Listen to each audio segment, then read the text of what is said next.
Bienvenidos a una nueva emisión de A Solas. Hoy vamos a tener el placer de conversar con el primer astronauta español, Pedro Duque. Pedro Duque nació en 1963 en Madrid, se graduó de ingeniero aeronáutico en la Universidad Politécnica de Madrid y es el primer astronauta español.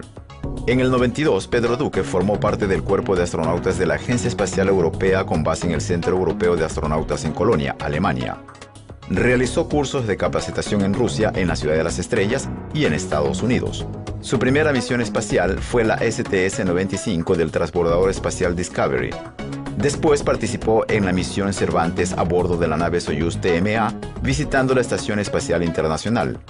Desde 2004 trabajó en la Escuela Técnica Superior de Ingenieros Aeronáuticos de la Universidad Politécnica de Madrid como director de operaciones, impartiendo conferencias. Actualmente es presidente ejecutivo de Deimos Imaging, empresa que en 2009 puso en órbita el primer satélite español de propiedad privada que permite mejorar el uso de la tierra en agricultura, detectar y controlar incendios, así como velar por el estado óptimo de los bosques.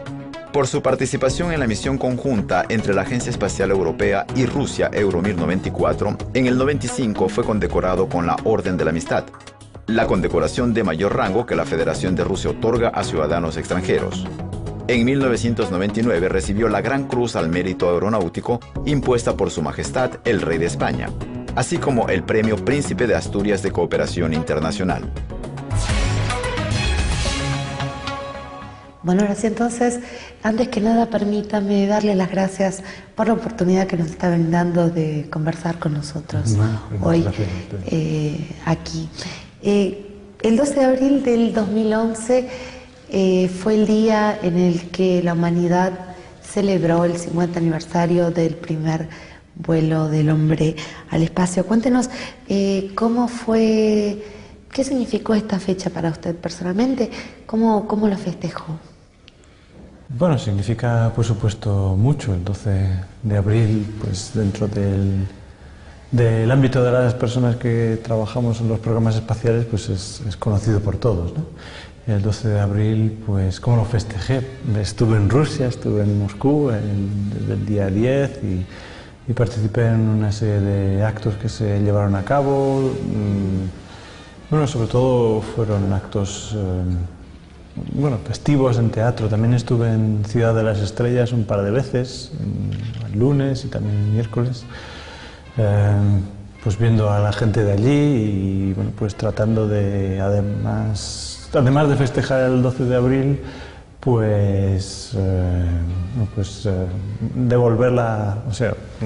recuperar contacto con alguna gente que ahí conocí en Rusia durante el tiempo que estuve.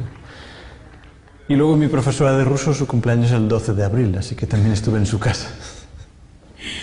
El primer vuelo espacial de Yuri Gagarin en el 61 indudablemente despertó toda una serie de soñadores que querían repetir esa hazaña.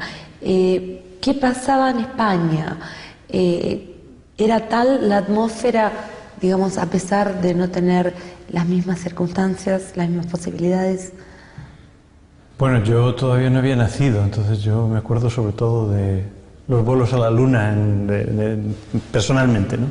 Pero sí que es cierto que en el año 61, cuando ocurrió el vuelo de Gagarin, en España había un gobierno no democrático y muy beligerante con la Unión Soviética, y desde luego el vuelo al espacio de Yuri Gagarin fue prácticamente el único acontecimiento relatado en positivo de todos los que se supieron en España, porque también en España en ese momento los medios de comunicación estaban completamente dirigidos y no se sabía nada de lo que el gobierno quisiera que se supiera, pero en ese momento fue el único momento donde los españoles tuvieron una noticia positiva y admirativa. ¿Cómo fue en su caso la elección de su camino profesional?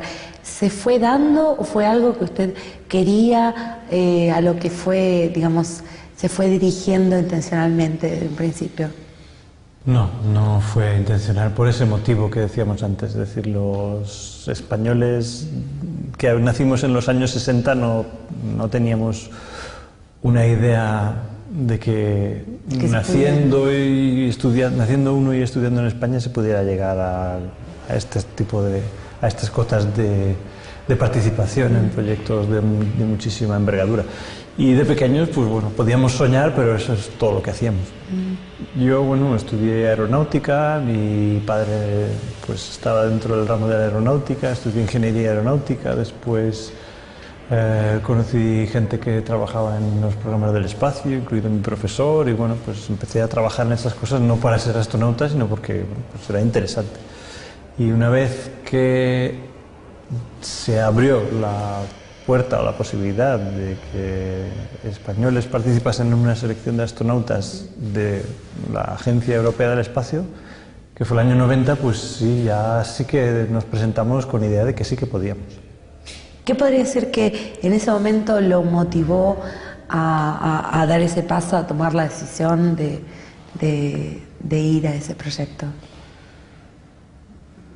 Bueno, sí que, por supuesto, que todos los que teníamos 6 años el día que aterrizaron los 2 primeros astronautas en la Luna o alunizaron, ya teníamos en mente siempre esa imagen y ese día, por supuesto, todos hubiéramos querido. No pensábamos que pudiéramos, en ese momento, ya en el año 90 a 91, ya sí que parecía que pudiéramos. Y bueno, desde el principio, pues yo siempre, si alguien me preguntaba, yo siempre decía que si pudiera, pues sí que querría ser astronauta, ¿no? Pero vamos, que tampoco era eso una obsesión. Y en el momento que se abrió la posibilidad, pues todo el mundo dijo, bueno, pues ahora te tienes que presentar, tanto que hablas. Y me pareció que era razonable y me presenté. Tanto que hablas. Usted es el primer astronauta de procedencia y nacionalidad española. ¿Qué significa? ¿Cómo se vive eso? ¿Cómo se vive ser el primero en su país? Pues es algo que te da un montón de responsabilidad y al principio da un poco de miedo porque, o bueno, retracción o, bueno, le hace a uno estar en el interés del público mucho más de lo que uno pensaba que iba a pasar, porque, claro,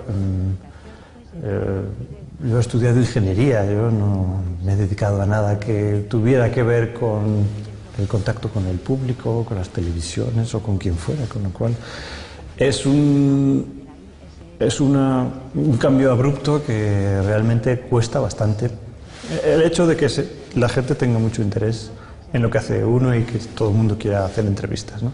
Y eso es consecuencia más o menos de ser el primero de un cierto país que va al espacio. Y luego en España, pues dentro o sea, no solo es que haya sido el primero, sino que además todos los programas del espacio pues tienen un interés bastante alto entre la población. Entonces, ¿qué ha supuesto esto? Pues ha supuesto, bueno, pues mucha responsabilidad al principio y bueno, cuando empezaba a salir las cosas y han salido bien, pues he sentido pues mucho cariño de la gente y bueno, pues eso es una gratificación desde luego. Y he recibido algunas, bueno, pues reconocimientos del gobierno, del rey, en fin, todo eso pues es una grandísima satisfacción. Durante su larga carrera como astronauta, ha tenido la oportunidad de conocer tanto la astronáutica estadounidense como, bueno, la cosmonáutica rusa. ¿Qué particularidades de cada uno podría destacar? Es muy interesante, desde luego, ver muy desde dentro las dos ramas o las dos escuelas, digamos. Escuelas de ingeniería. Entonces, como ingeniero especializado en cosas de la aeronáutica del espacio, pues es interesantísimo ver cómo dos grupos que, bueno, hasta el año, digamos, 90, pues eran secretos el uno del otro, claro. Pues habían llegado a soluciones, en algunos casos distintas, para los mismos problemas. Y eso es muy interesante. y en otros casos iguales para los mismos problemas, lo cual es aún más interesante. ¿Qué características generales se pueden decir? Bueno, lo normal en general en la ingeniería antigua soviética rusa, pues es una tendencia mayor hacia hacer las cosas, ¿cómo diríamos?, algo más robustas desde el punto de vista mecánico, algo más de, no sé, inventiva. Y en el lado más de Estados Unidos, que es más o menos el tipo de ingeniería que tenemos en Europa también, pues es algo más de tendencia a la sofisticación y a siempre usar, digamos, los últimos materiales y las últimas cosas, ¿no? Es decir, arreglar los problemas en base a buscar tecnología y, en general, pues en Rusia pues se nota una tendencia a arreglar los problemas buscando nuevas ideas nuevas ideas más o menos brillantes, ¿no? Como las ideas que dieron como resultado el cohete que llegó precisamente el 12 de abril de 1961 a Gagarin a la órbita, ¿no? Y todas las 4 o 5 magníficas ideas que están dentro de ese cohete que siguen siendo vigentes. Y si comparamos, digamos, la seguridad de los aparatos, la fiabilidad, el nivel de preparación de los astronautas, si comparamos a los astronautas desde el punto de vista profesional, desde el punto de vista humano, ¿qué podría decir? Están más bien condicionados no a la nacionalidad, sino al tipo de vuelos que hacían. En Rusia siempre han sido los vuelos más, desde el año 70 o así, 72 o así, de larga duración, personas que iban al espacio y tenían que valerse por sí mismas. Son gente que normalmente están preparados más que nada con conocimientos básicos, con buena, sólida base ingenieril, por si acaso, resolver los problemas por sí mismos. Y sobre todo, pues esa es el tipo de preparación que recibían, porque hacían los vuelos que duraban meses, bastantes meses. Y en Estados Unidos, sobre todo, como los vuelos duraban simplemente una semana o 2, incluso hay vuelos de 4 días de transbordador, pues sobre todo la preparación era para seguir muy estrictamente las instrucciones. Es decir, es un poco casi al revés que la aviación. En la aviación en Estados Unidos los pilotos militares tienen instrucción de hacer determinada cosa o lo que tengan que hacer y de imaginar sus propias ideas y de volar por donde quieran, ¿no? Y justo la aviación soviética, digamos, tradición soviética, es justo lo contrario. Los pilotos tienen que ir exactamente por una determinada dirección y no pueden salirse. Hay una cosa que dentro del avión graba qué es lo que han hecho e incluso los disparos que tengan que hacer de misiles se hacen desde tierra a veces, no siquiera lo hace el piloto. Entonces es un poco al revés. En Estados Unidos los astronautas mucho más siguiendo las instrucciones y mucho más, bueno, preparación estricta, hacer operaciones muy rápidas en poco tiempo. Y en Rusia, más una preparación encaminada a que las personas sean capaces de resolver sus propios problemas. Hacemos una pequeña pausa, pero no se vaya que enseguida estamos de vuelta.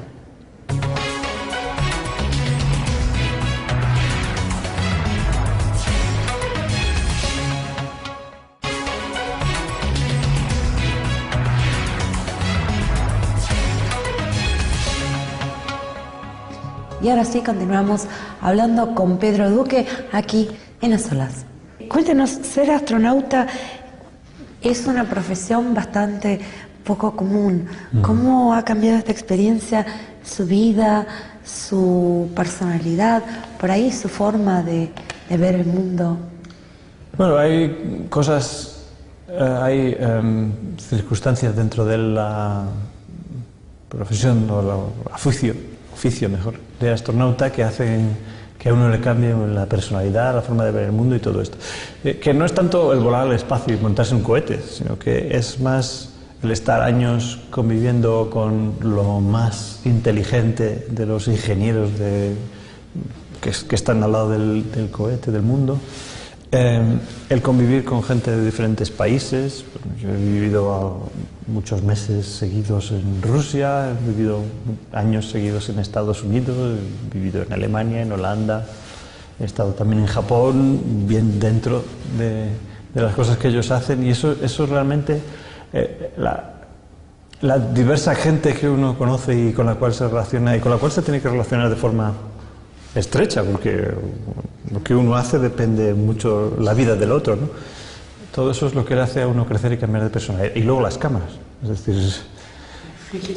sin cámaras, pues uno quizás tendría una personalidad distinta, y sin que a uno, pues por la calle le hagan preguntas sobre el espacio, en fin, todo eso hace uno pues cambiar un poco de personalidad y hacerse, bueno, quizás el que se ha retraído pues se retrae menos, claro.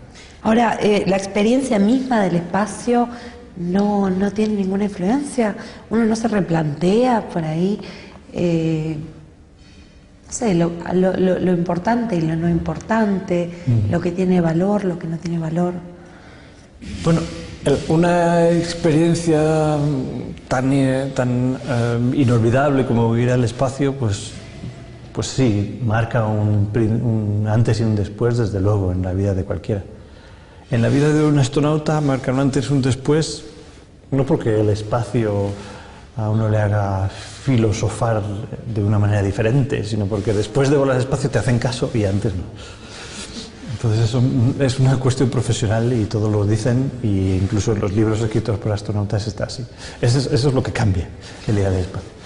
Y luego, por supuesto, el tener una experiencia en la cual uno corre un grandísimo peligro, pues al entrar ahí, para entrar en algo como eso, uno tiene que haber hecho un balance de la vida anterior, que normalmente no haces en el día a día, en las cosas del trabajo normal, pues uno no hace. Sin embargo, claro, al montarte en un cohete, pues uno tiene que hacerse unas preguntas importantes sobre si esto es realmente lo que quiero hacer, si hasta aquí mi vida ha tenido sentido, si mi familia, bueno, pues ha tenido suficiente de mí, si los dejo en una buena posición, después de esto, ¿cómo les voy a compensar? Todas estas cosas son importantes, son preguntas que uno normalmente en la vida a veces solo se hace cuando cumple 70, 80 años. Hoy en día usted no participa en misiones espaciales, si bien sigue trabajando en esta área, pero ya en el sector privado. ¿A qué se debió la decisión de pasar a este tipo de actividad? Digamos, ¿qué le permite aportar esta interacción con el espacio? Estar dentro de los programas del espacio, pues da ocasión de aprender muchas cosas. Y en este caso, pues lo que ocurrió fue que me propusieron, en un interín de 5 años, que yo sabía perfectamente que no había ningún vuelo previsto para mí, que le tocaba a otros, ¿no? Me propusieron dirigir una compañía que tenía un proyecto absolutamente novedoso, que es comprar privadamente un satélite de observación de la Tierra y explotarlo de forma comercial. Entonces, bueno, pues ahí tuve la ocasión de aportar cosas que ya sabía, que es como organizar un programa del espacio, controlar que el que lo está fabricando bien, el lanzamiento, buscar el cohete, asegurar la fiabilidad, por ejemplo, de las personas que están haciendo el control de tierra. Y luego, al revés, aprendí muchas cosas que hasta entonces no había tenido ocasión, que es, bueno, pues la dirección de equipos, la administración de un proyecto con recursos limitados, en fin, todas estas cosas que de astronauta uno pues no ve, está uno como en una especie de limbo en el cual parece que todo lo que uno diga se va a hacer y uno no sabe lo que ha costado. Y entonces todas estas cosas es muy importante aprenderlas también, y ahora pues he tenido esa ocasión. Desde su punto de vista, ¿qué papel juegan los emprendimientos privados, los proyectos privados en el desarrollo de los conocimientos del espacio? Es la consecuencia lógica de toda investigación y desarrollo hecho con fondos públicos. Al final, o sea, eso no puede ser. No van a aportar, no pueden jugar un papel, digamos, de alguna forma agregar a lo que se ha hecho. ¿Es solo utilitario, digamos? Bueno, ha de ser utilitario, si no, no se podría hacer con fondos privados. Si no tiene rédito económico, nadie lo va a hacer con fondos privados. Entonces, a lo que me refería era que primero, normalmente se desarrollan las tecnologías en base a los fondos públicos y una vez que ya parece que está bien ya y se puede uno fiar de utilizarla, entonces es cuando llegan las empresas y realmente lo desarrollan del todo y hacen el desarrollo bueno. El importante se hace después por parte de las empresas. Eso nos ha ocurrido en la aviación, es decir, los aviones, por supuesto, el desarrollo de los aviones de transporte, Douglas DC-3, los aviones, no sé, los Antonov 2, los primeros aviones que llevaban a la gente, los pasajeros, pues esos son desarrollos públicos, hechos por parte del gobierno, normalmente para las guerras, por desgracia. Y después, una vez que eso ya parece que funciona, entonces es cuando se desarrolla de verdad la aviación. El Estado pone la semilla y el desarrollo viene cuando las personas se empiezan a aprovechar de esos desarrollos. ¿Cómo evalúa usted el riesgo de que esta actividad esté en manos privadas? Si bueno, es que hay un riesgo innegable para las personas en que se hagan vuelos espaciales, bueno, pues atendiendo a criterios económicos.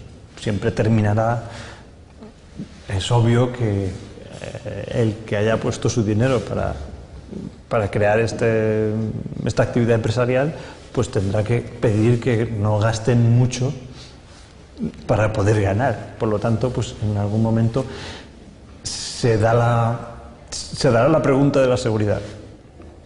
Y lo hemos hecho también con la aeronáutica. Entonces sabemos cómo se hace esto. Es decir, hay que poner unas normas mínimas, hay que poner unas inspecciones, el Estado tiene que seguir de alguna manera estando en la tutela, por lo menos, de la seguridad de las espacionaves como lo está de las aeronaves. Y así es como lo vamos a hacer. En Estados Unidos, la Autoridad de Aviación de los Estados Unidos ya ha hecho una regulación de seguridad sobre cómo deben ser los viajes al espacio.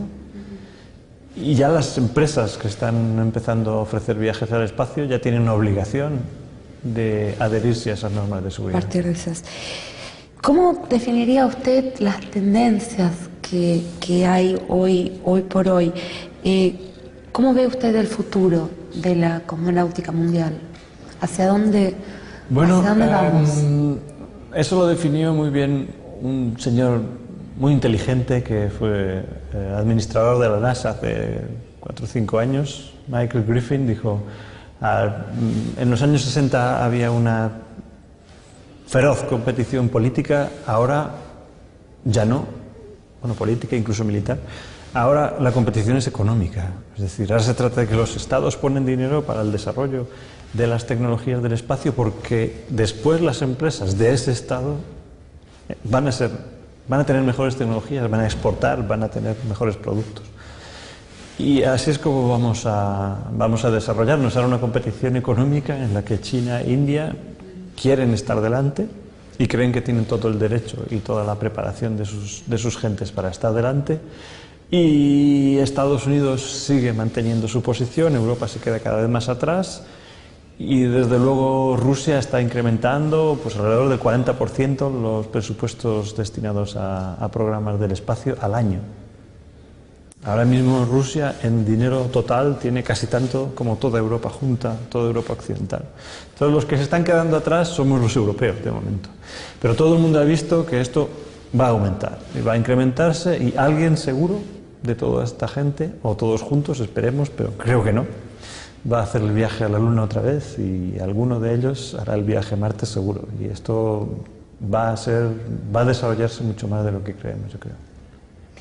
Para usted, digamos, y como empresario y como astronauta, ¿cuáles son sus sueños, digamos, en el futuro?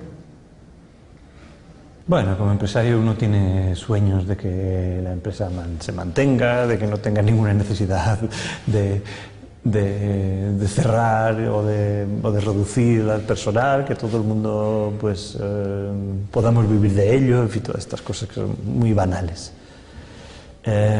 Yo pienso que un sueño, una cosa que probablemente sea muy difícil que se cumpla, pues será que se produzca una nueva exploración del universo por parte de la humanidad sin que se dé una batalla por causa de ello. Eso va a ser una cosa bastante difícil, que se llegue a un acuerdo de ese estilo, que se vaya a la Luna pues en una base que sea un poco de todos, como hemos hecho la Estación Espacial Internacional. Bueno, un poco como las novelas de Kubrick, de 1968, ¿no? En fin, él tenía esa idea de que al final llegaríamos a un acuerdo, la Estación Espacial sería internacional, y bueno, pues ahora ya la tenemos, un poco distinta, y bueno, pues a lo mejor conseguimos también la base lunar. Bueno, ojalá. Una vez más, muchísimas gracias por haber estado con nosotros. Bueno, pues muchas gracias a ustedes. Saludo a todos en Rusia. Con nosotros ha estado Pedro Duque, el primer astronauta español. Nos despedimos y hasta la próxima.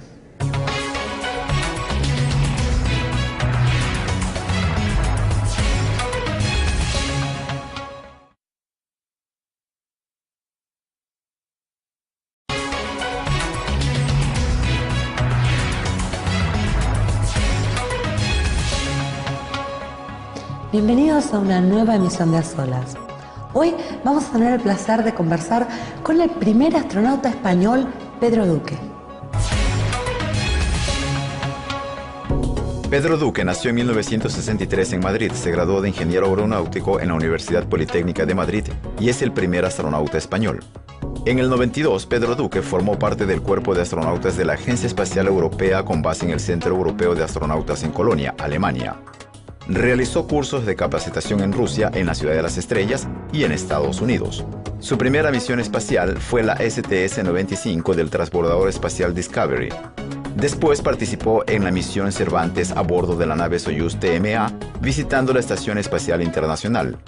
Desde 2004 trabajó en la Escuela Técnica Superior de Ingenieros Aeronáuticos de la Universidad Politécnica de Madrid como director de operaciones, impartiendo conferencias. Actualmente es presidente ejecutivo de Deimos Imaging, empresa que en 2009 puso en órbita el primer satélite español de propiedad privada que permite mejorar el uso de la tierra en la agricultura, detectar y controlar incendios, así como velar por el estado óptimo de los bosques.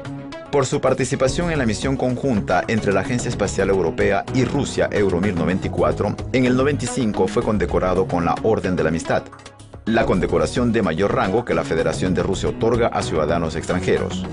En 1999 recibió la Gran Cruz al Mérito Aeronáutico impuesta por Su Majestad el Rey de España, así como el Premio Príncipe de Asturias de Cooperación Internacional. Bueno, ahora sí, entonces, antes que nada, permítame darle las gracias por la oportunidad que nos está brindando de conversar con nosotros hoy aquí. El 12 de abril del 2011 fue el día en el que la humanidad celebró el 50 aniversario del primer vuelo del hombre al espacio. Cuéntenos cómo fue, qué significó esta fecha para usted personalmente, cómo lo festejó. Bueno, significa por supuesto mucho. El 12 de abril, pues dentro del ámbito de las personas que trabajamos en los programas espaciales, pues es conocido por todos, ¿no? El 12 de abril, pues ¿cómo lo festejé? Estuve en Rusia, estuve en Moscú desde el día 10 y participé en una serie de actos que se llevaron a cabo. Bueno, sobre todo fueron actos festivos en teatro. También estuve en Ciudad de las Estrellas un par de veces, el lunes y también el miércoles, pues viendo a la gente de allí y bueno, pues tratando de, además de festejar el 12 de abril, pues, devolverla, o sea, recuperar contacto con alguna gente que ahí conocí en Rusia durante el tiempo que estuve. Y luego mi profesora de ruso, su cumpleaños es el 12 de abril, así que también estuve en su casa. El primer vuelo espacial de Yuri Gagarin en el 61 indudablemente despertó toda una serie de soñadores que querían repetir esa hazaña. ¿Qué pasaba en España? ¿Era tal la atmósfera, digamos, a pesar de no tener las mismas circunstancias, las mismas posibilidades? Bueno, yo todavía no había nacido, entonces yo me acuerdo sobre todo de los vuelos a la Luna personalmente, ¿no?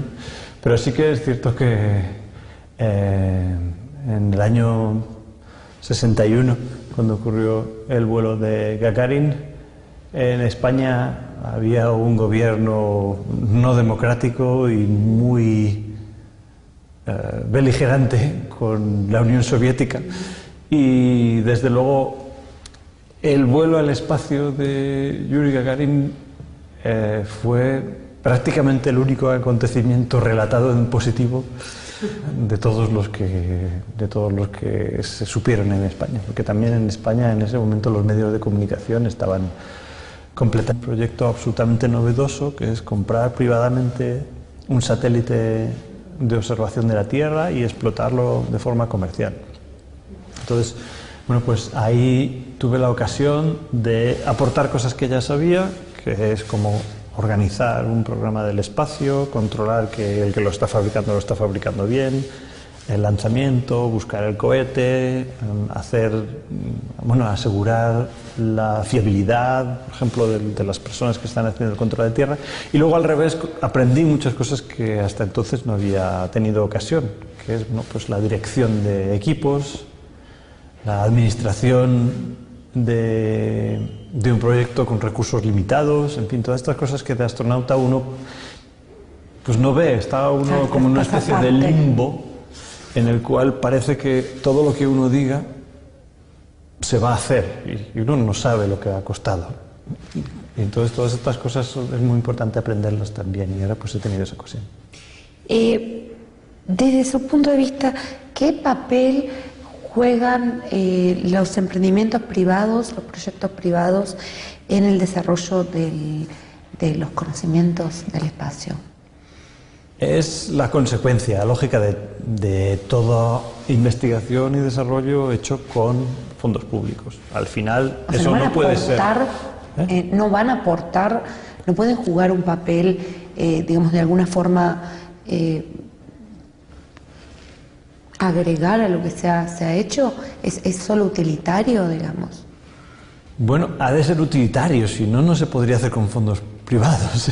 Si no tiene rédito económico, nadie lo va a hacer con fondos privados. Entonces, a lo que me refería era que primero, normalmente se desarrollan las tecnologías en base a los fondos públicos, y una vez que ya parece que está bien ya y se puede uno fiar de utilizarla, entonces es cuando llegan las empresas y realmente lo desarrollan del todo y hacen el desarrollo bueno. El importante se hace después por parte de las empresas. Eso nos ha ocurrido en la aviación, es decir, los aviones, por supuesto, el desarrollo de los aviones de transporte, Douglas DC-3, los aviones, no sé, los Antonov 2, los primeros aviones que llevaban a la gente, los pasajeros, pues esos son desarrollos públicos, hechos por parte del gobierno, normalmente para las guerras, por desgracia. Y después, una vez que eso ya parece que funciona, entonces es cuando se desarrolla de verdad la aviación. El Estado pone la semilla y el desarrollo viene cuando las personas se empiezan a aprovechar de esos desarrollos. ¿Cómo evalúa usted el riesgo de que esta actividad esté en manos privadas? Si bueno, es que hay un riesgo innegable para las personas en que se hagan vuelos espaciales, bueno, pues atendiendo a criterios económicos. Siempre terminará, es obvio que el que haya puesto su dinero para crear esta actividad empresarial, pues tendrá que pedir que no gasten mucho para poder ganar. Por lo tanto, pues en algún momento se dará la pregunta de la seguridad. Y lo hemos hecho también con la aeronáutica. Entonces sabemos cómo se hace esto. Es decir, hay que poner unas normas mínimas, hay que poner unas inspecciones, el Estado tiene que seguir de alguna manera estando en la tutela, por lo menos, de la seguridad de las espacionaves, como lo está de las aeronaves. Y así es como lo vamos a hacer. En Estados Unidos, la Autoridad de Aviación de los Estados Unidos ya ha hecho una regulación de seguridad sobre cómo deben ser los viajes al espacio. Y ya las empresas que están empezando a ofrecer viajes al espacio ya tienen una obligación de adherirse a esas normas de seguridad. A partir de esas. ¿Cómo definiría usted las tendencias que hay hoy por hoy? ¿Cómo ve usted el futuro de la cosmonáutica mundial? ¿Hacia dónde vamos? Eso lo definió muy bien. ¿Qué particularidades de cada uno podría destacar? Es muy interesante, desde luego, ver muy desde dentro las dos ramas o las dos escuelas, digamos. Escuelas de ingeniería. Entonces, como ingeniero especializado en cosas de la aeronáutica del espacio, pues es interesantísimo ver cómo dos grupos que, bueno, hasta el año, digamos, 90, pues eran secretos el uno del otro, claro. Pues habían llegado a soluciones en algunos casos distintas para los mismos problemas, y eso es muy interesante, y en otros casos iguales para los mismos problemas, lo cual es aún más interesante. ¿Qué características generales se pueden decir? Bueno, lo normal en general en la ingeniería antigua soviética rusa, pues es una tendencia mayor hacia hacer las cosas, ¿cómo diríamos?, algo más robustas desde el punto de vista mecánico, algo más de, no sé, inventiva. Y en el lado más de Estados Unidos, que es más o menos el tipo de ingeniería que tenemos en Europa también, pues es algo más de tendencia a la sofisticación y a siempre usar, digamos, los últimos materiales y las últimas cosas, ¿no? Es decir, arreglar los problemas en base a buscar tecnología, y en general, pues en Rusia pues se nota una tendencia a arreglar los problemas buscando nuevas ideas nuevas ideas más o menos brillantes, ¿no? Como las ideas que dieron como resultado el cohete que llevó precisamente el 12 de abril de 1961 a Gagarin a la órbita, ¿no? Y todas las 4 o 5 magníficas ideas que están dentro de ese cohete que siguen siendo vigentes. Y si comparamos, digamos, la seguridad de los aparatos, la fiabilidad, el nivel de preparación de los astronautas, si comparamos a los astronautas desde el punto de vista profesional, desde el punto de vista humano, ¿qué podría decir? Están más bien condicionados no a la nacionalidad, sino al tipo de vuelos que hacían. En Rusia siempre ha sido los vuelos más desde el año 70 o así, 72 o así, de larga duración, personas que iban al espacio y tenían que valerse por sí mismas. Son gente que normalmente están preparados más que nada con conocimientos básicos, con buena, sólida base ingenieril, por si acaso, resolver los problemas por sí mismos. Y sobre todo, pues esa es el tipo de preparación que recibían. Porque hacían los vuelos que duraban meses, bastantes meses. Y en Estados Unidos, sobre todo, como los vuelos duraban simplemente una semana o 2, incluso hay vuelos de 4 días de transbordador, pues sobre todo la preparación era para seguir muy estrictamente las instrucciones. Es decir, Es un poco casi al revés que la aviación. En la aviación en Estados Unidos los pilotos militares tienen instrucción de hacer determinada cosa o lo que tengan que hacer y de imaginar sus propias ideas y de volar por donde quieran, ¿no? Y justo la aviación soviética, digamos, tradición soviética, es justo lo contrario. Los pilotos tienen que ir exactamente por unas determinadas direcciones, no pueden salirse, hay una cosa que dentro del avión graba qué es lo que han hecho e incluso los disparos que tengan que hacer de misiles se hacen desde tierra a veces, ni siquiera hace el piloto. Entonces es un poco al revés. En Estados Unidos los astronautas mucho más siguiendo las instrucciones y mucho más, bueno, preparación estricta a hacer operaciones muy rápidas en poco tiempo, y en Rusia más una preparación encaminada a que las personas se encarguen de resolver sus propios problemas. Hacemos una pequeña pausa, pero no se vaya que enseguida estamos de vuelta. Dirigidos y no se sabía nada de lo que el gobierno quisiera que se supiera, pero en ese momento fue el único momento donde los españoles tuvieron una noticia positiva y admirativa. ¿Cómo fue en su caso la elección de su camino profesional? ¿Se fue dando o fue algo que usted quería, a lo que fue, digamos, se fue dirigiendo intencionalmente desde un principio? No, no fue intencional, por ese motivo que decíamos antes, es decir, los españoles que nacimos en los años 60 no teníamos una idea de que naciendo uno y estudiando en España se pudiera llegar a este tipo a estas cotas de participación en proyectos de muchísima envergadura. Y de pequeños, pues bueno, podíamos soñar, pero eso es todo lo que hacíamos. Yo, bueno, estudié aeronáutica, mi padre pues estaba dentro del ramo de la aeronáutica, estudié ingeniería aeronáutica, después conocí gente que trabajaba en los programas del espacio, incluido mi profesor, y bueno, pues empecé a trabajar en esas cosas no para ser astronauta, sino porque bueno, pues era interesante. Y una vez que se abrió la puerta o la posibilidad de que españoles participasen en una selección de astronautas de la Agencia Europea del Espacio, que fue el año 90, pues sí, ya sí que nos presentamos con idea de que sí que podíamos. ¿Qué podría ser que en ese momento lo motivó a dar ese paso, a tomar la decisión de ir a ese proyecto?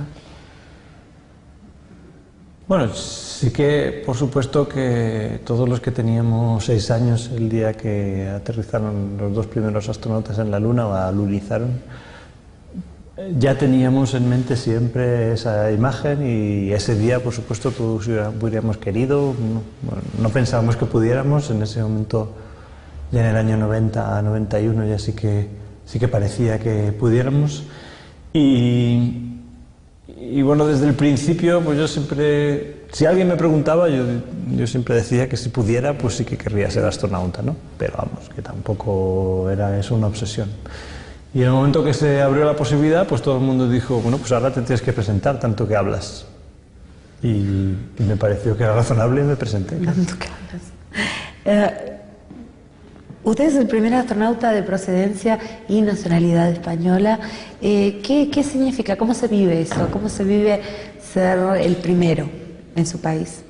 Pues es algo que te da un montón de responsabilidad y al principio da un poco de miedo porque, o bueno, retracción o, bueno, le hace a uno estar en el interés del público mucho más de lo que uno pensaba que iba a pasar, porque, claro, yo he estudiado ingeniería, yo no me he dedicado a nada que tuviera que ver con el contacto con el público, con las televisiones o con quien fuera, con lo cual es un cambio abrupto que realmente cuesta bastante. El hecho de que la gente tenga mucho interés en lo que hace uno y que todo el mundo quiera hacer entrevistas, ¿no? Y eso es consecuencia más o menos de ser el primero de un cierto país que va al espacio. Y luego en España, pues dentro o sea, no solo es que haya sido el primero, sino que además todos los programas del espacio pues tienen un interés bastante alto entre la población. Entonces, ¿qué ha supuesto esto? Pues ha supuesto, bueno, pues mucha responsabilidad al principio y, bueno, cuando empezaban a salir las cosas y han salido bien, pues he sentido pues mucho cariño de la gente y bueno, pues eso es una gratificación, desde luego. Y he recibido algunas, bueno, pues reconocimientos del gobierno, del rey, en fin, todo eso pues es una grandísima satisfacción. Durante su larga carrera como astronauta, ha tenido la oportunidad de conocer tanto la astronáutica estadounidense como la cosmonáutica rusa.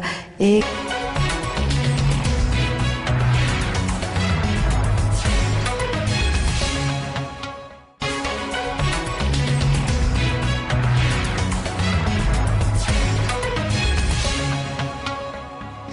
ahora sí, continuamos hablando con Pedro Duque aquí en A Solas.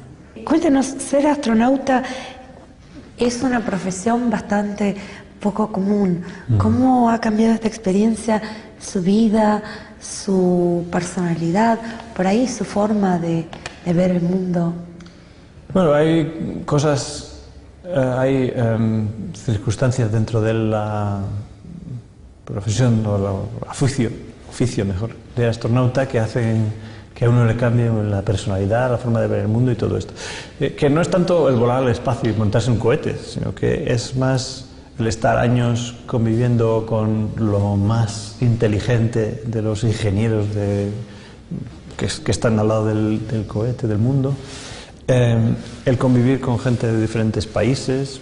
Yo he vivido muchos meses seguidos en Rusia, he vivido años seguidos en Estados Unidos, he vivido en Alemania, en Holanda, he estado también en Japón, bien dentro de las cosas que ellos hacen, y eso realmente, la diversa gente que uno conoce y con la cual se relaciona y con la cual se tiene que relacionar de forma estrecha, porque lo que uno hace depende mucho la vida del otro, ¿no?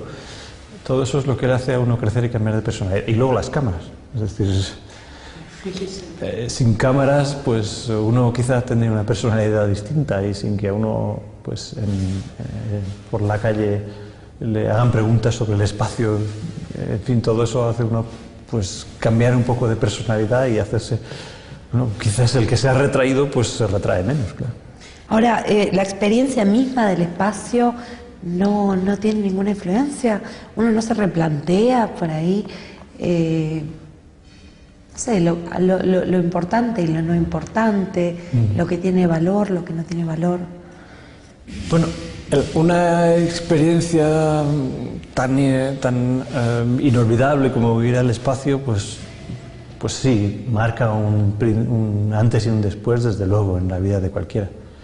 En la vida de un astronauta marca un antes y un después, no porque el espacio a uno le haga filosofar de una manera diferente, sino porque después de volar al espacio te hacen caso y antes no. Entonces eso es una cuestión profesional y todos lo dicen, e incluso en los libros escritos por astronautas está así. Eso es lo que cambia el día del espacio.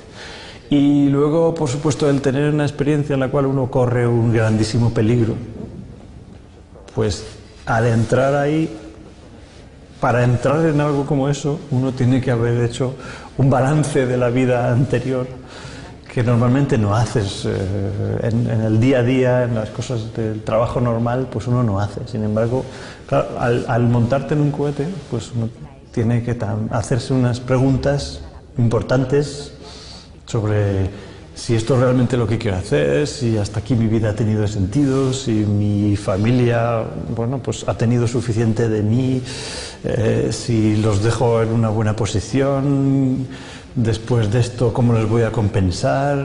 Todas estas cosas son importantes, son preguntas que uno normalmente en la vida a veces solo se hace cuando cumple 70, 80 años. Hoy en día usted no participa en misiones espaciales, si bien sigue trabajando en esta área, pero ya en el sector privado. ¿A qué se debió la decisión de pasar a este tipo de actividad? Digamos, ¿qué le permite aportar esta interacción con el espacio? estar dentro de los programas del espacio pues da ocasión de aprender muchas cosas. Y en este caso pues lo que ocurrió fue que me propusieron en un interín de 5 años, que yo sabía perfectamente que no había ningún vuelo previsto para mí, porque le tocaba a otros, ¿no?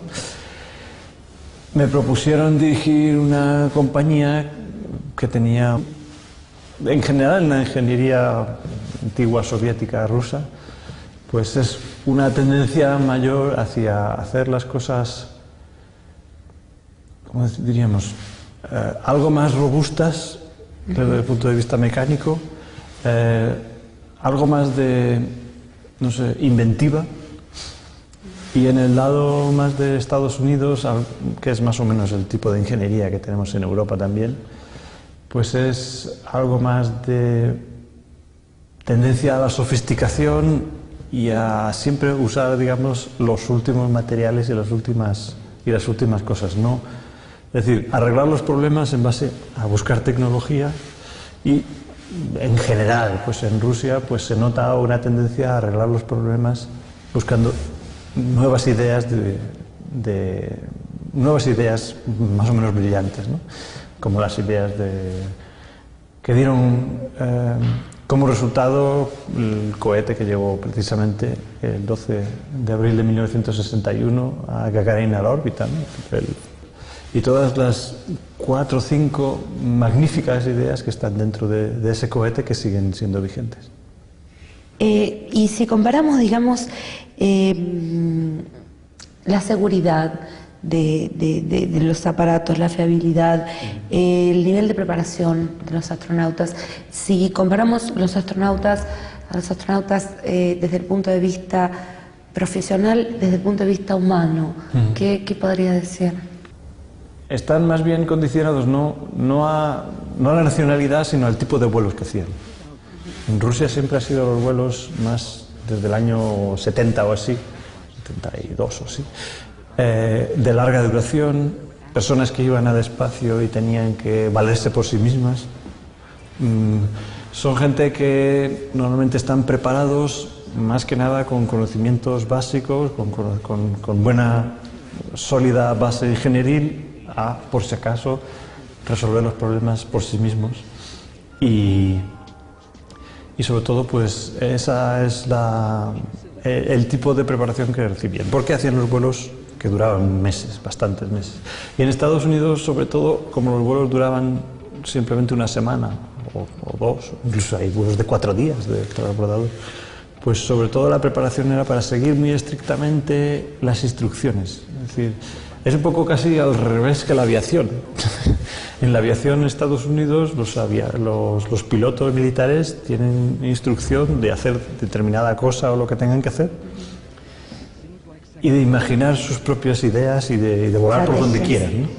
Y justo la aviación soviética, digamos, tradición, pues sobre todo la preparación era para seguir muy estrictamente las instrucciones. Es decir, es un poco casi al revés que la aviación.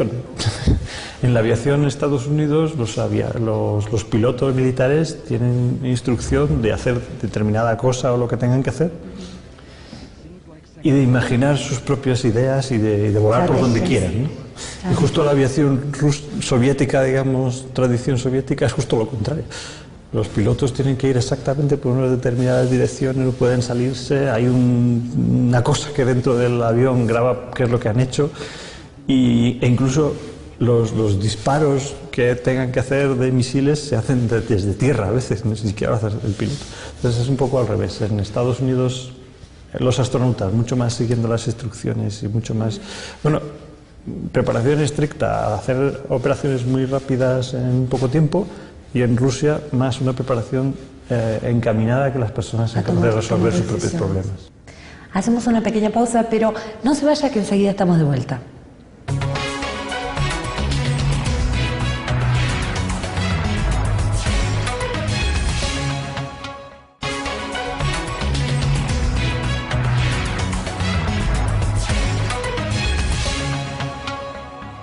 Y ahora sí, continuamos hablando con Pedro Duque aquí en Las Olas.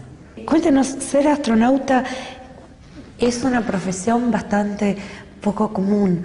¿Cómo ha cambiado esta experiencia su vida, su personalidad, por ahí su forma de ver el mundo?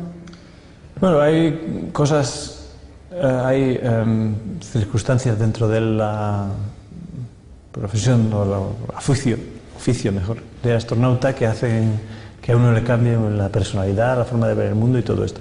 Que no es tanto el volar al espacio y montarse un cohete, sino que es más el estar años conviviendo con lo más inteligente de los ingenieros que están al lado del cohete, del mundo.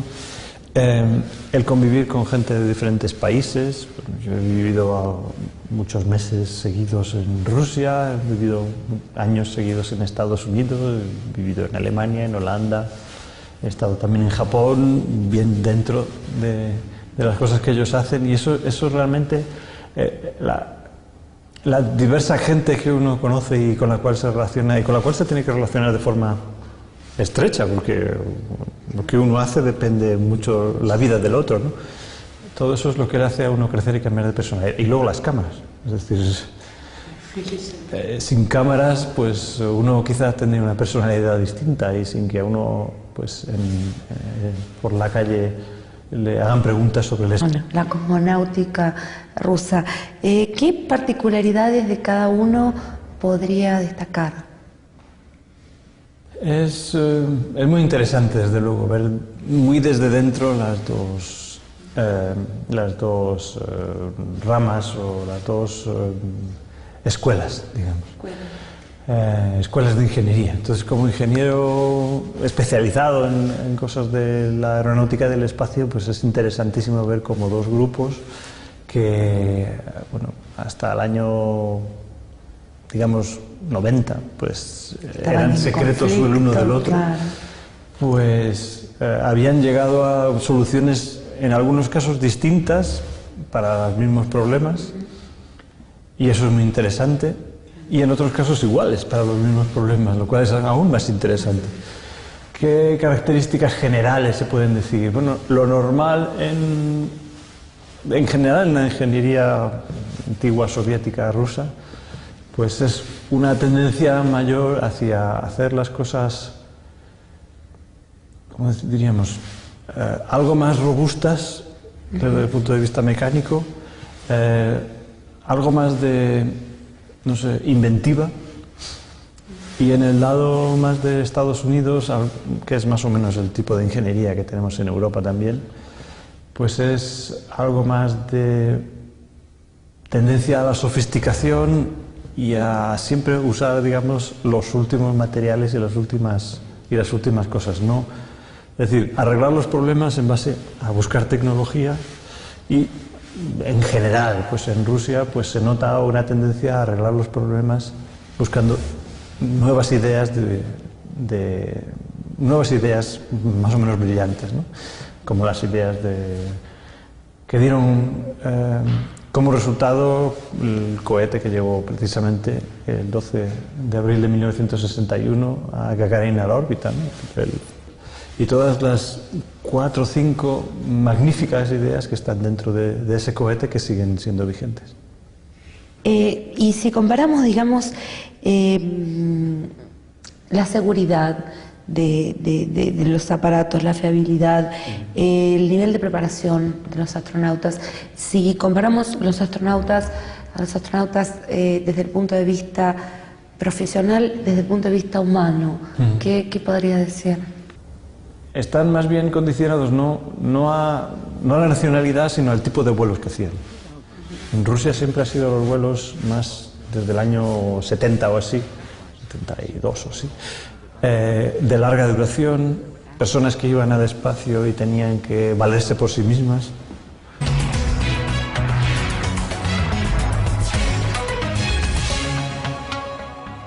Y ahora sí, continuamos hablando con Pedro Duque aquí en Las Olas. Cuéntenos, ser astronauta es una profesión bastante poco común. ¿Cómo ha cambiado esta experiencia su vida, su personalidad, por ahí su forma de ver el mundo? Bueno, hay cosas, hay circunstancias dentro de la profesión o el oficio mejor, de astronauta que hacen que a uno le cambie la personalidad, la forma de ver el mundo y todo esto. Que no es tanto el volar al espacio y montarse un cohete, sino que es más el estar años conviviendo con lo más inteligente de los ingenieros que están al lado del cohete, del mundo. El convivir con gente de diferentes países. Yo he vivido muchos meses seguidos en Rusia, he vivido años seguidos en Estados Unidos, he vivido en Alemania, en Holanda, he estado también en Japón, bien dentro de las cosas que ellos hacen, y eso realmente, la diversa gente que uno conoce y con la cual se relaciona y con la cual se tiene que relacionar de forma estrecha, porque lo que uno hace depende mucho la vida del otro, ¿no? Todo eso es lo que le hace a uno crecer y cambiar de personalidad. Y luego las cámaras, es decir, sin cámaras, pues uno quizás tendría una personalidad distinta, y sin que a uno, pues por la calle le hagan preguntas sobre el espacio, en fin, todo eso hace uno pues cambiar un poco de personalidad y hacerse, bueno, quizás el que se ha retraído pues se retrae menos, claro. Ahora, la experiencia misma del espacio no tiene ninguna influencia. Uno no se replantea por ahí, no sé, lo importante y lo no importante, lo que tiene valor, lo que no tiene valor. Bueno, una experiencia tan inolvidable como ir al espacio, pues sí, marca un antes y un después, desde luego, en la vida de cualquiera. En la vida de un astronauta marca un antes y un después, no porque el espacio a uno le haga filosofar de una manera diferente, sino porque después de volar al espacio te hacen caso y antes no. Entonces eso es una cuestión profesional y todos lo dicen, y incluso en los libros escritos por astronautas está así. Eso es lo que cambia el día del espacio. Y luego, por supuesto, el tener una experiencia en la cual uno corre un grandísimo peligro, pues al entrar ahí, para entrar en algo como eso, uno tiene que haber hecho un balance de la vida anterior. Y Rusia Euro 1094, en el 95 fue condecorado con la Orden de la Amistad, la condecoración de mayor rango que la Federación de Rusia otorga a ciudadanos extranjeros. En 1999 recibió la Gran Cruz al Mérito Aeronáutico, impuesta por Su Majestad el Rey de España, así como el Premio Príncipe de Asturias de Cooperación Internacional.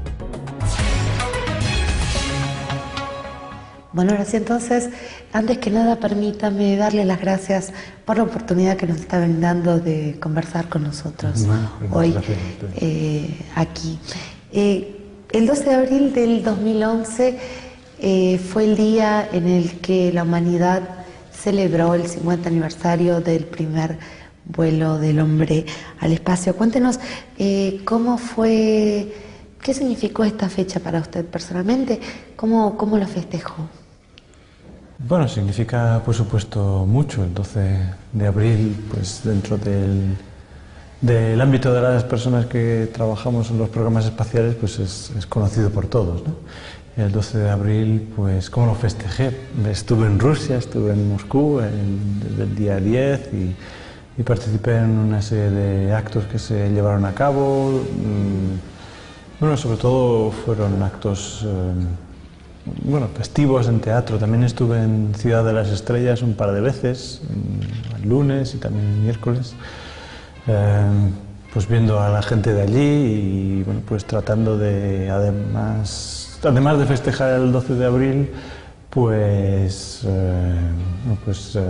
devolverla, o sea, recuperar contacto con alguna gente que ahí conocí en Rusia durante el tiempo que estuve.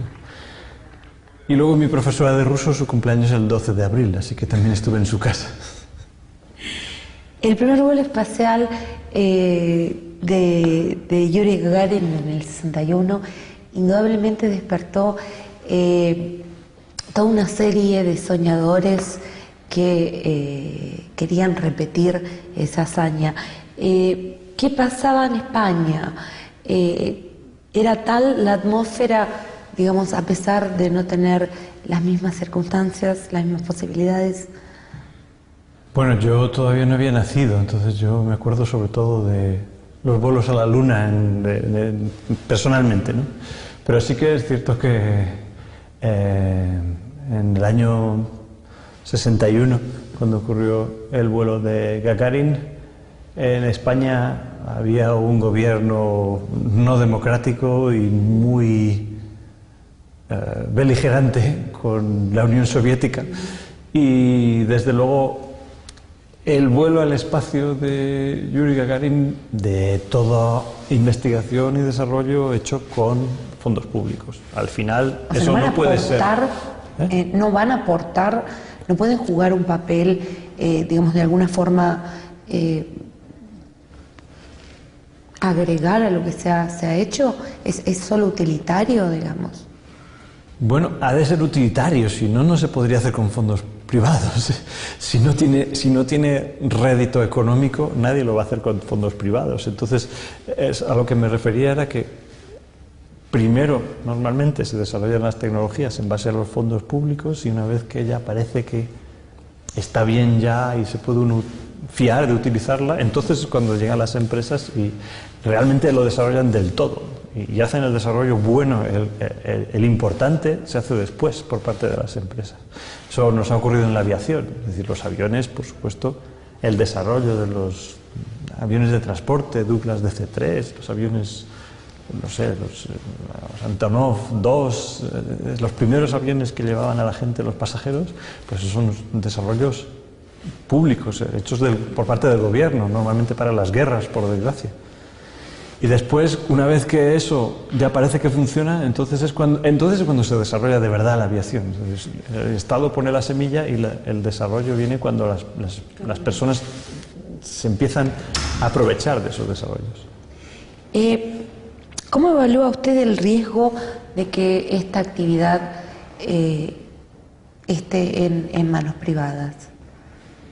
Si bueno, es que hay un riesgo innegable para las personas en que se hagan vuelos espaciales, bueno, pues atendiendo a criterios económicos. Siempre terminará, es obvio que el que haya puesto su dinero para crear esta actividad empresarial, pues tendrá que pedir que no gasten mucho para poder ganar. Por lo tanto, pues en algún momento se dará la pregunta de la seguridad.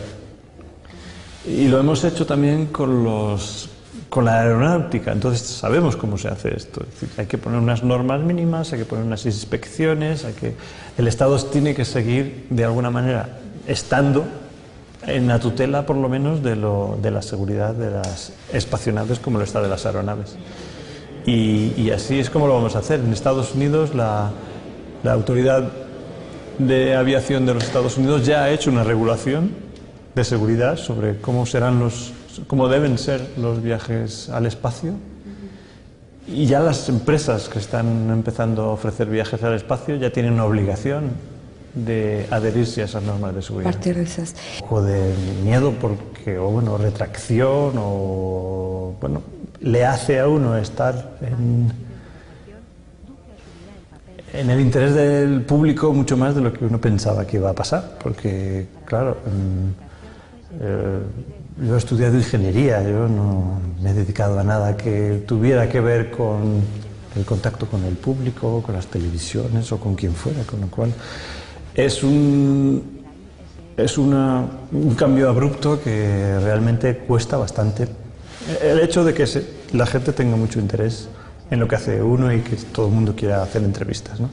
Y eso es consecuencia más o menos de ser el primero de un cierto país que va al espacio. Y luego en España, pues dentro o sea, no solo es que haya sido el primero, sino que además todos los programas del espacio pues tienen un interés bastante alto entre la población. Entonces, ¿qué ha supuesto esto? Pues ha supuesto, bueno, pues mucha responsabilidad al principio, y bueno, cuando empezaban a salir las cosas y han salido bien, pues he sentido pues mucho cariño de la gente, y bueno, pues eso es una gratificación, desde luego.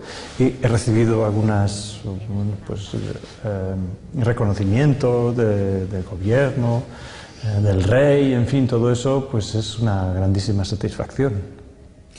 Durante su larga carrera como astronauta, ha tenido la oportunidad de conocer tanto la astronáutica estadounidense como la cosmonáutica rusa.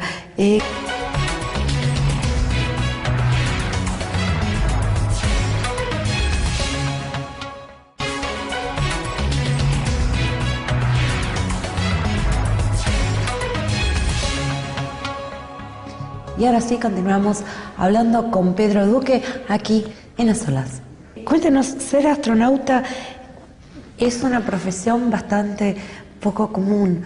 ¿Cómo ha cambiado esta experiencia su vida, su personalidad, por ahí su forma de ver el mundo? Bueno, hay cosas, hay circunstancias dentro de la profesión o el oficio mejor, de astronauta que hacen que a uno le cambie la personalidad, la forma de ver el mundo y todo esto. Que no es tanto el volar al espacio y montarse un cohete, sino que es más el estar años conviviendo con lo más inteligente de los ingenieros que están al lado del cohete, del mundo. El convivir con gente de diferentes países. Yo he vivido muchos meses seguidos en Rusia, he vivido años seguidos en Estados Unidos, he vivido en Alemania, en Holanda, he estado... Se hagan vuelos espaciales, bueno, pues atendiendo a criterios económicos. Siempre terminará, es obvio que el que haya puesto su dinero para crear esta actividad empresarial, pues tendrá que pedir que no gasten mucho para poder ganar. Por lo tanto, pues en algún momento se dará la pregunta de la seguridad. Y lo hemos hecho también con la aeronáutica. Entonces sabemos cómo se hace esto. Es decir, hay que poner unas normas mínimas, hay que poner unas inspecciones, el Estado tiene que seguir de alguna manera estando en la tutela, por lo menos, de la seguridad de las espacionaves, como lo está de las aeronaves. Y así es como lo vamos a hacer. En Estados Unidos, la Autoridad de Aviación de los Estados Unidos ya ha hecho una regulación de seguridad sobre cómo deben ser los viajes al espacio. Y ya las empresas que están empezando a ofrecer viajes al espacio ya tienen una obligación de adherirse a esas normas de seguridad. A partir de esas. ¿Cómo definiría usted las tendencias que hay hoy por hoy? ¿Cómo ve usted el futuro de la cosmonáutica mundial? ¿Hacia dónde vamos? Eso lo definió muy bien. ¿Qué particularidades de cada uno podría destacar? Es muy interesante, desde luego, ver muy desde dentro las dos ramas o las dos escuelas, digamos. Escuelas de ingeniería. Entonces, como ingeniero especializado en cosas de la aeronáutica del espacio, pues es interesantísimo ver cómo dos grupos que, bueno, hasta el año, digamos, 90, pues eran secretos el uno del otro, claro. Pues habían llegado a soluciones en algunos casos distintas para los mismos problemas, y eso es muy interesante, y en otros casos iguales para los mismos problemas, lo cual es aún más interesante. ¿Qué características generales se pueden decir? Bueno, lo normal en general en la ingeniería antigua soviética rusa, pues es una tendencia mayor hacia hacer las cosas, ¿cómo diríamos?, algo más robustas desde el punto de vista mecánico, algo más de, no sé, inventiva. Y en el lado más de Estados Unidos, que es más o menos el tipo de ingeniería que tenemos en Europa también, pues es algo más de tendencia a la sofisticación. En el año 61, cuando ocurrió el vuelo de Gagarin, en España había un gobierno no democrático y muy beligerante con la Unión Soviética. Y desde luego el vuelo al espacio de Yuri Gagarin fue prácticamente el único acontecimiento relatado en positivo de todos los que se supieron en España, porque también en España en ese momento los medios de comunicación estaban completando un proyecto absolutamente novedoso, que es comprar privadamente un satélite de observación de la Tierra y explotarlo de forma comercial. Entonces, bueno, pues ahí tuve la ocasión de aportar cosas que ya sabía, que es como organizar un programa del espacio, controlar que el que lo está fabricando bien, el lanzamiento, buscar el cohete, asegurar la fiabilidad, por ejemplo, de las personas que están haciendo el control de tierra. Y luego, al revés, aprendí muchas cosas que hasta entonces no había tenido ocasión, que es pues la dirección de equipos, la administración de un proyecto con recursos limitados, en fin, todas estas cosas que de astronauta uno pues no ve, está uno como en una especie de limbo en el cual parece que todo lo que uno diga se va a hacer y uno no sabe lo que ha costado. Y entonces todas estas cosas es muy importante aprenderlas también, y ahora pues he tenido esa ocasión. Desde su punto de vista, ¿qué papel juegan los emprendimientos privados, los proyectos privados en el desarrollo de los conocimientos del espacio? Es la consecuencia lógica de toda investigación y desarrollo hecho con fondos públicos. Al final, o sea, eso no puede ser. No van a aportar, no pueden jugar un papel, digamos, de alguna forma agregar a lo que se ha hecho. ¿Es solo utilitario, digamos? Bueno, ha de ser utilitario, si no, no se podría hacer con fondos privados. Si no tiene rédito económico, nadie lo va a hacer con fondos privados. Entonces, a lo que me refería era que primero, normalmente se desarrollan las tecnologías en base a los fondos públicos, y una vez que ya parece que está bien ya y se puede uno fiar de utilizarla, entonces es cuando llegan las empresas y realmente lo desarrollan del todo y hacen el desarrollo bueno. El importante se hace después por parte de las empresas. Eso nos ha ocurrido en la aviación, es decir, los aviones, por supuesto, el desarrollo de los aviones de transporte, Douglas DC-3, los aviones del piloto. Entonces es un poco al revés. En Estados Unidos los astronautas mucho más siguiendo las instrucciones y mucho más, bueno, preparación estricta a hacer operaciones muy rápidas en poco tiempo, y en Rusia más una preparación encaminada a que las personas sean capaces de resolver sus propios problemas. Hacemos una pequeña pausa, pero no se vaya, que enseguida estamos de vuelta. Dirigidos, y no se sabía nada de lo que el gobierno quisiera que se supiera, pero en ese momento fue el único momento donde los españoles tuvieron una noticia positiva y admirativa. ¿Cómo fue en su caso la elección de su camino profesional? ¿Se fue dando o fue algo que usted quería, a lo que fue, digamos, se fue dirigiendo intencionalmente desde un principio? No, no fue intencional, por ese motivo que decíamos antes. Es decir, los españoles que nacimos en los años 60 no teníamos una idea de que naciendo uno y estudiando en España se pudiera llegar a este tipo a estas cotas de participación en proyectos de muchísima envergadura. Y de pequeños, pues bueno, podíamos soñar, pero eso es todo lo que hacíamos. Yo, bueno, estudié aeronáutica, mi padre pues estaba dentro del ramo de la aeronáutica, estudié ingeniería aeronáutica, después conocí gente que trabajaba en los programas del espacio, incluido mi profesor, y bueno, pues empecé a trabajar en esas cosas no para ser astronauta, sino porque bueno, pues era interesante. Y una vez que se abrió la puerta o la posibilidad de que españoles participasen en una selección de astronautas de la Agencia Europea del Espacio, que fue el año 90, pues sí, ya sí que nos presentamos con idea de que sí que podíamos. ¿Qué podría ser que en ese momento lo motivó a dar ese paso, a tomar la decisión de ir a ese proyecto?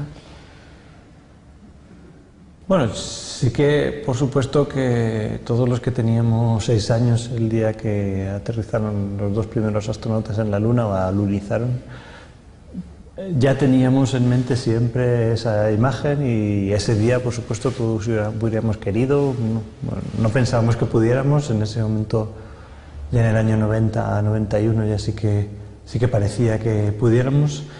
Y bueno, desde el principio, pues yo siempre, si alguien me preguntaba, yo siempre decía que si pudiera, pues sí que querría ser astronauta, ¿no? Pero vamos, que tampoco era eso una obsesión.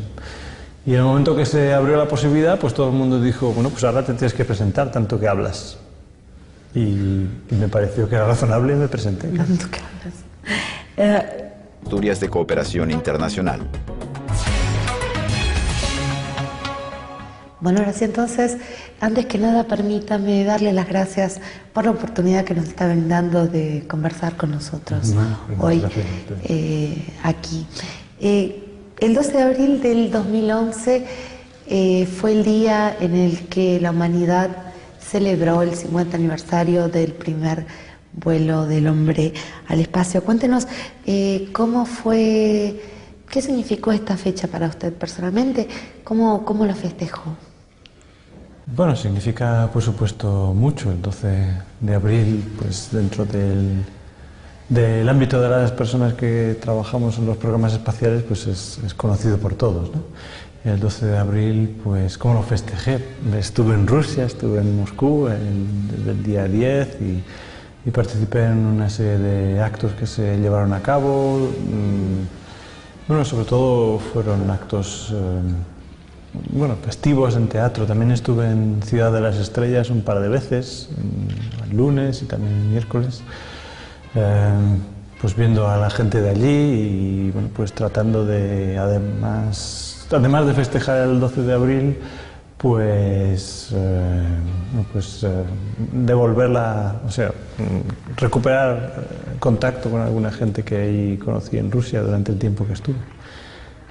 Y luego mi profesora de ruso, su cumpleaños es el 12 de abril, así que también estuve en su casa. El primer vuelo espacial de Yuri Gagarin en el 61 indudablemente despertó toda una serie de soñadores que querían repetir esa hazaña. ¿Qué pasaba en España? ¿Era tal la atmósfera, digamos, a pesar de no tener las mismas circunstancias, las mismas posibilidades? Bueno, yo todavía no había nacido, entonces yo me acuerdo sobre todo de los vuelos a la Luna personalmente, ¿no? Pero sí que es cierto que en el año 61, cuando ocurrió el vuelo de Gagarin, en España había un gobierno no democrático y muy beligerante con la Unión Soviética, y desde luego el vuelo al espacio de Yuri Gagarin fue prácticamente el único acontecimiento relatado en positivo de todos los que se supieron en España, porque también en España en ese momento los medios de comunicación estaban completamente dirigidos y no se sabía nada de lo que el gobierno quisiera que se supiera.